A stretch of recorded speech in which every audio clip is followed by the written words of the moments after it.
Oftentimes when I speak about practice design or drill design, I think some of the general message gets lost in the specifics of the drill.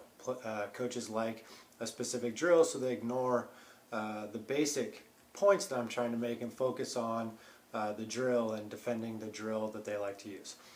So today I'm going to use a different example, and hopefully it doesn't offend any coaches because it's from soccer and it's from refereeing. So hopefully the general points become a little bit more clear because we don't focus on the specifics.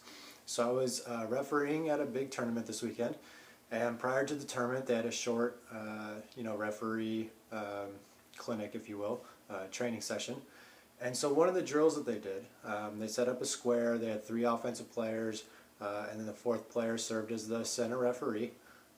And the 3 offensive players basically moved around the square from cone to cone, while the center referee's job was to continually move into position to see all 3 players and be out of the way of a pass.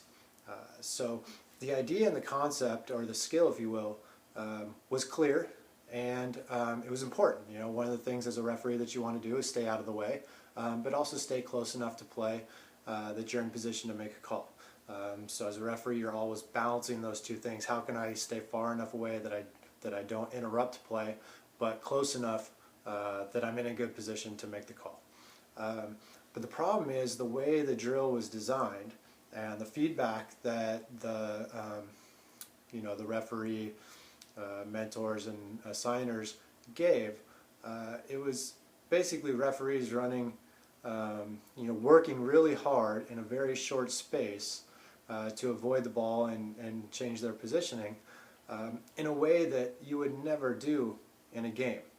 If a referee behaved in a game like he was taught to behave in that drill, a mentor or an assessor would mark that referee down, guaranteed. So I did one time when I was in the middle. I simply backed out of the square because in a game that's what I would do. If a team is going to play a bunch of short passes in the middle of the field, I'm not going to stand in the middle of the field. I'm going to move to one side or the other to give myself an angle, but to get out of the way. And so essentially that's what I did in the drill. Is I stepped outside of the square, let them kick the ball back and forth, and the assessor there stopped and said, well, is that, are you in the right position? Is that, and kind of criticized what I did. And, for the purposes of the drill, maybe it defeated the point, but in a game, that's exactly what I would do. I'm not going to run back and forth, back and forth, back and forth in the midst of, a bunch of short passes by offensive players. So the larger point is, the drill had the right idea. It was attempting to teach or train an important skill, an important concept, positioning, staying out of the way, staying close to play. But it did in a way that was completely unrealistic to a game environment, and the feedback that was offered, or kind of the expected performance from the referees, differed greatly from what you would do in a game as a referee. And so I think that's the key message when we're designing drills for players in practice. One, we want what they do or the behaviors that the drill trains should transfer seamlessly to a game. So if you're asking players to do something in a drill, they shouldn't be asked to do the opposite of that during a game. It should reflect the game environment. It should reflect the behaviors that we want players to use in a game environment. So for instance,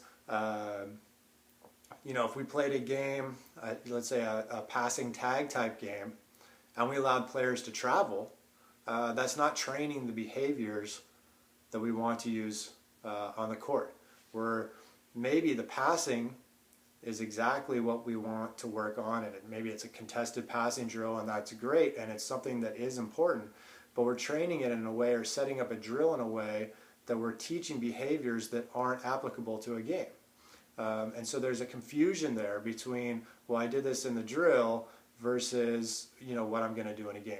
So we want to make sure that there isn't confusion, but there's congruence between what we expect players to do during a drill or during practice and what we anticipate or what we expect them to do in a game. And those two things should be aligned as closely as possible when we're creating our drills for practice.